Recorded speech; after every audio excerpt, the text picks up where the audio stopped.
What's good, YouTube? It's your boy Lowkey OJ back with another video. So I just wanted to make this quick video right now because I made a comment on a video saying how Julius Randle is a top 5 point guard or power forward in the NBA right now. And a lot of people seem to think that that was like a joke, like that he's definitely not. So I just wanted to make this quick video to prove it. So I went into, what I do. I went to my GM, just to fast forward to the today date. So of course the stats and everything for all the players are here. So right now all we're gonna do is we're gonna go to all the players, and then we're gonna go to the positions and go to power forward. And as you can see over here, 2K has Kristaps Porzingis as the best power forward in the NBA. Now a lot of people are gonna say that Anthony Davis is a power forward, and that Giannis Antetokounmpo is a power forward, and we can even put those players into this argument to show you that still, even with those guys in this, Julius Randle is a top 5 power forward in the NBA. But before that, we're just gonna go right here and look at who his competition is. So of course, Kristaps Porzingis isn't in the running because he isn't even playing this year. But even if he was playing, you could still argue that Julius Randle could squeeze his way into the top 5. Now his other competition is Blake Griffin, who I would say is better than him, but it's not as big of a margin as everybody seems to think it is. Kevin Love, without a doubt, Julius Randle is better than Kevin Love. Kevin Love can score, as you can see over here this year. This year he hasn't played that much, so of course his stats aren't really gonna show. But the time that he has played, he's been putting up 19 points and 13 and a half assists. I think it's only been 10 games or something like that. 10 games played? 4 games. So 4 games played, and he's putting up super empty stats on the worst team in the NBA. So you're supposedly a superstar, but you're putting up the most empty stats on the worst team in the NBA, and it's only 19 points and 13 and a half rebounds. And also don't forget that Kevin Love doesn't play any defense, so that automatically brings him down a little bit in terms of the best power forward in the NBA. And right now we have Tobias Harris, who really is a small forward, but because of his height is 6'9", and he's not limber enough to really play a small forward full time. They got him and Danilo Gallinari switching between the 3 and the 4, and Danilo just works better at the 3.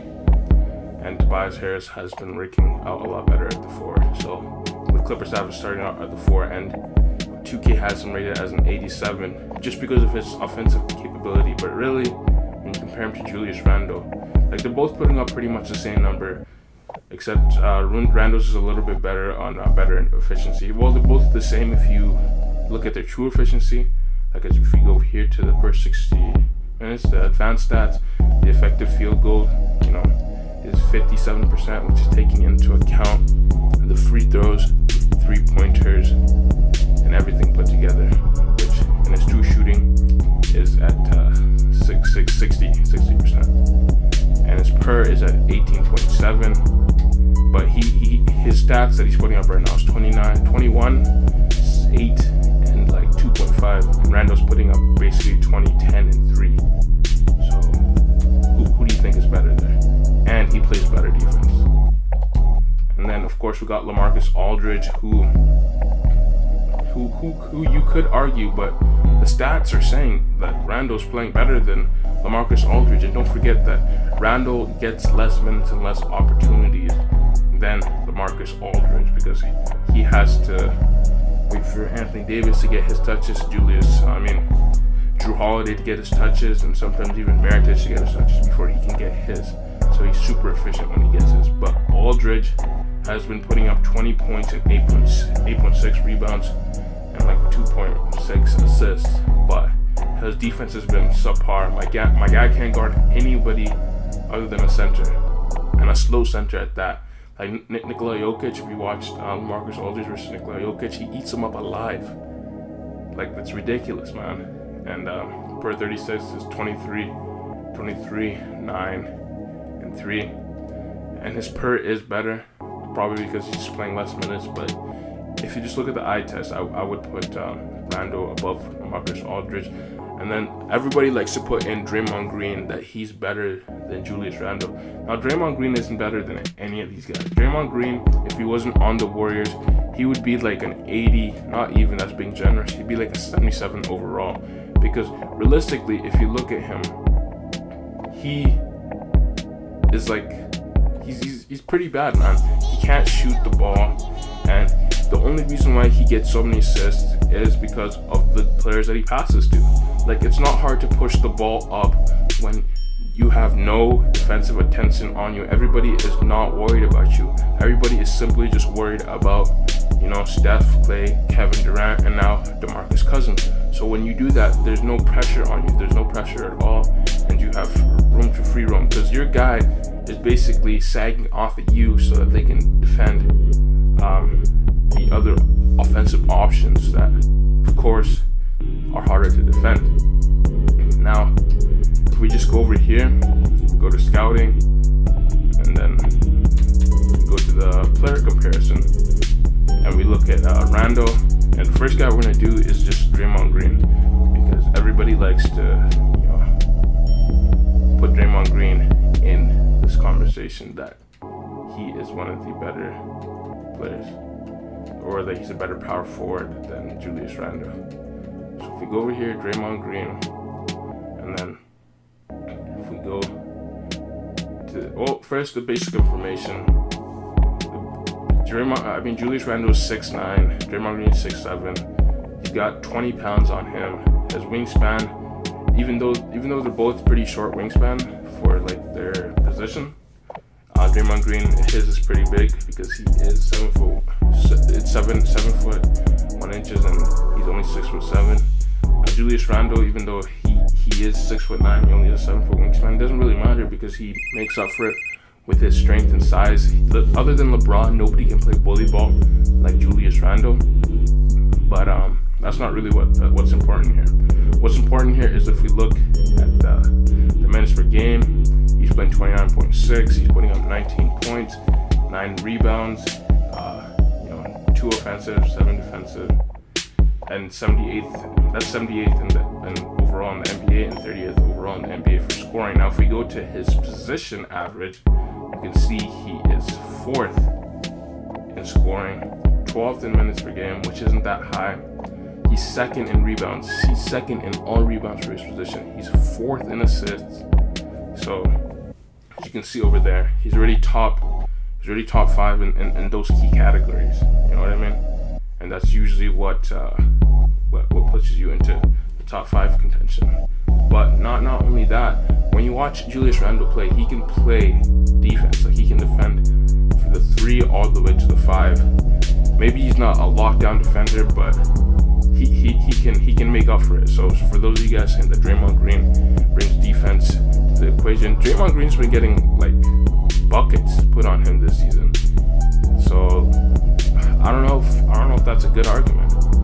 Now let's go for another guy. Let's go to the Spurs and check out LaMarcus Aldridge. Now LaMarcus Aldridge, if we're doing it by position, he's 3rd in points per game, so 1 higher than Julius Randle, 3rd in rebounds, 1st in offensive, of course, and 7th in assists.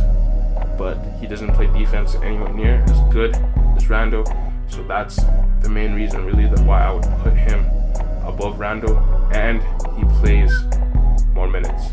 He plays more minutes, and he's literally the 2nd option on offense. Randle's the 3rd, sometimes the 4th, depending on if Nikola Mirotic is hot or not, or if Anthony Davis is playing. That's why he was coming off the bench. Even when he was coming off the bench, he was giving you 17 and 10. So my guy can get buckets in like a quarter, because I'm a Laker fan. I've been watching Julius Randle do his thing. I was hoping they re-signed him, because I didn't understand what they were doing with the signings in the offseason.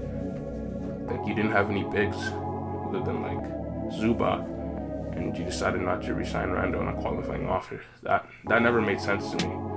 But yeah, that shows that he's better than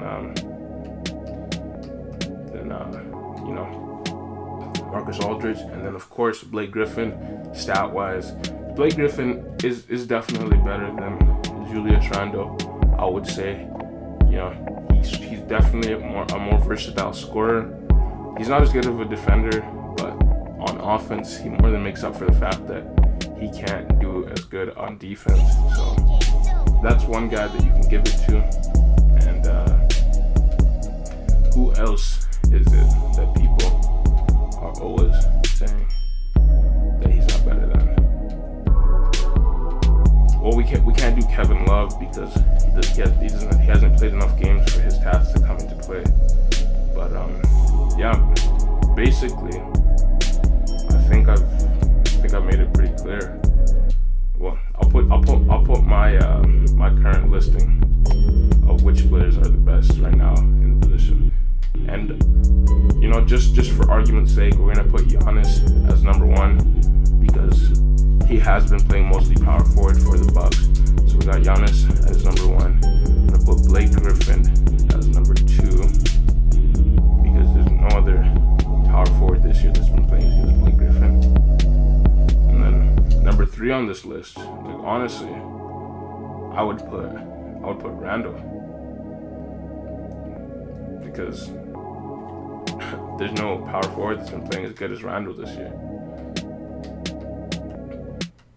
Go down where you at, Julius Randle, and then number 5 on the list, we'll put Tobias Harris, and then number 6 we'll put LaMarcus Aldridge.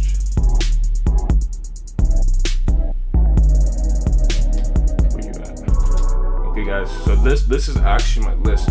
This is my list that I actually have. I actually have right now, currently in the NBA, Julius Randle as a top 3 power forward in the NBA, just based off his stats. And the eye test when you watch him play compared to all these other guys. Now, don't forget, Giannis can't shoot, and he's still putting up 26, 12, and 5. You know, Blake Griffin can shoot, and he's giving you 26, 8, and 5. And people will say that Giannis is better than Blake Griffin. That's the same case that I would put for Julius Randle over Tobias Harris. And even LaMarcus Aldridge, even though he can't really shoot the 3, he can still stretch the floor by shooting the mid-range. But he can't play any defense compared to Randle.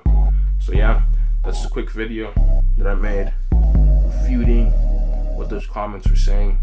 If you guys have any different opinions, you know, just put it down in the comment sections below. If you like the video, make sure to like that button. And I think I'll do more videos like this because a lot of people don't seem to know basketball. So yeah, guys, that's the video. If you liked the video, make sure to hit that like button.